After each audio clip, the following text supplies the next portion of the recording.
black and white birds. Those are the saddle-billed stork. They get their name from the yellow part of their beak that's shaped like an English riding saddle. They can stand up to about 5 feet tall, and they can have a wingspan up to 9 feet across. They also don't make any vocalizations. They will rattle their beaks to communicate with one another instead. It looks like we are going to get really up close and personal with some of these black rhinoceros up ahead.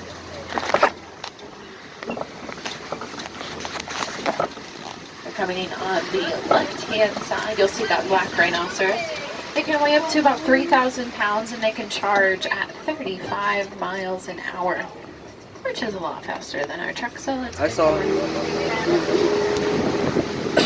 Over here on the right-hand side, you're going to see a few different animals. The darker brown ones with the horns are the bongo. Those bongos are also known as the ghosts of the forest, as they are rarely seen by humans. Both those males and the females have those horns, and they use them to navigate through dense brush. Those lighter beige-colored animals are the greater kudu. They are the second tallest antelope. They can stand up to 55 inches tall from hoof to shoulder. And both those bongos and the greater kudu have those very similar stripes. They look almost exactly alike. And those stripes act as their camouflage. It mimics sunlight coming through the trees, the bamboo, and the other foliage here in the Little Missouri Forest.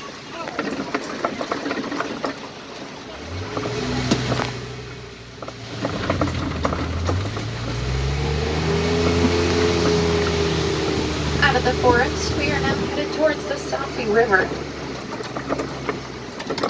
The Safi River is home to some of our most powerful animals. We're going to see if we can spot one of them as we make our way through here.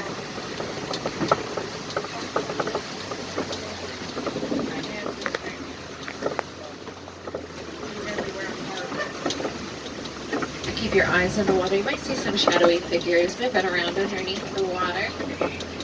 We're going to see if we can find any more. If you see these large white birds over here on the left-hand side, those are the pink-backed pelicans. They get their name from the shade of pink that their skin will turn during mating. They're also one of the larger colonial birds. They can be in pairs of up to 500 of them in one nest.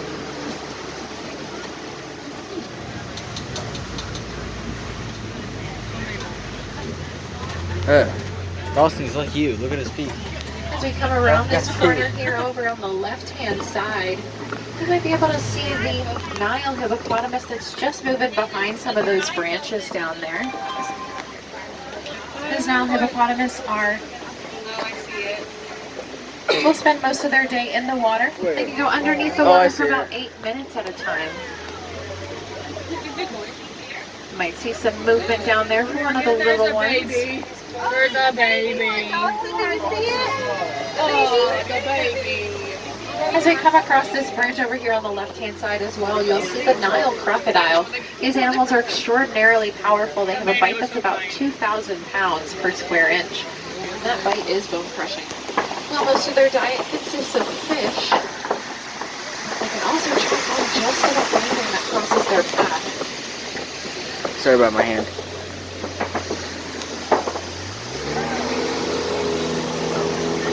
Getting out of the Safi River, we are now headed towards the savannah.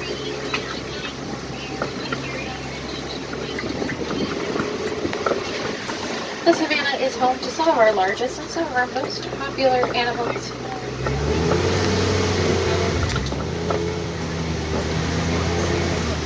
Each animal here in the savannah has its own place in the ecosystem, so it's really important to conserve each and every one of them. As we come around this corner here on the right-hand side, you're going to be able to see this massive tree. This is the baobab tree, also known as the upside-down tree, given how all those branches up top look like roots. They grow mainly for up to 9 months out of the year, and they do that to conserve their moisture during the dry season.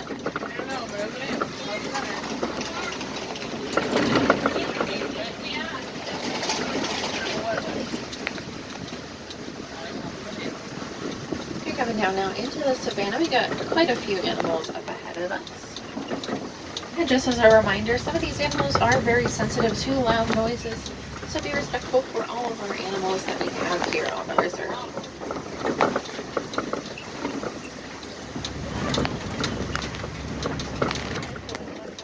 You'll notice that as you look across the savanna, it looks like our grass has been freshly mowed and our trees look like they've been freshly trimmed.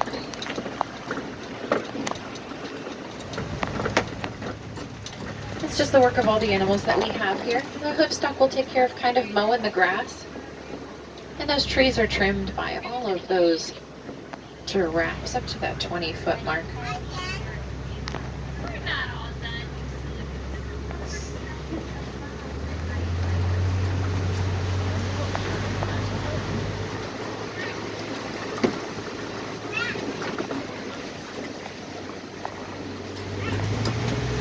Just over these bushes here on the left-hand side, you might be able to see the spotted hyena that are in their den over here.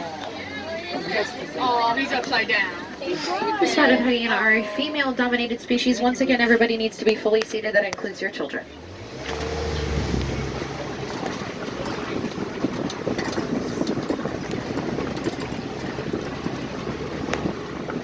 These structures coming up on either side of us are the termite mounds, and they are formed from the dung of the animals and the saliva of the termites.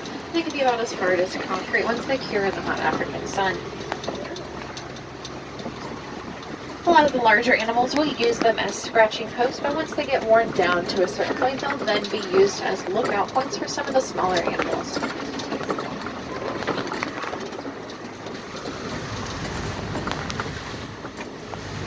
I do see quite a few animals up ahead of us.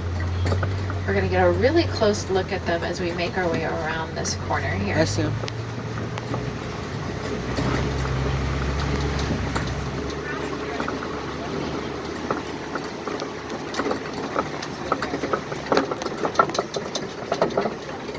The first animals we're going to see over here on the right-hand side with these massive horns are the Ankole cattle. These horns look like they weigh a ton, but they're actually a honeycomb structure on the inside that keeps them nice and light for those animals. There's also some extra blood flow that flows through there to help them regulate their body temperature as well. These animals are also a sign of wealth here in Africa. So if you know anybody that has those Ankole cattle, you know that they are very well off. Over here on the left-hand side, there's some coming up on the right-hand side as well as we make our way around this next corner.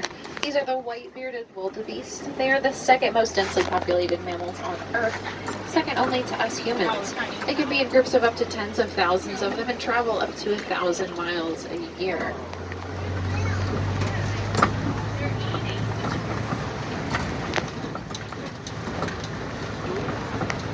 These animals are also known to sleep in rows.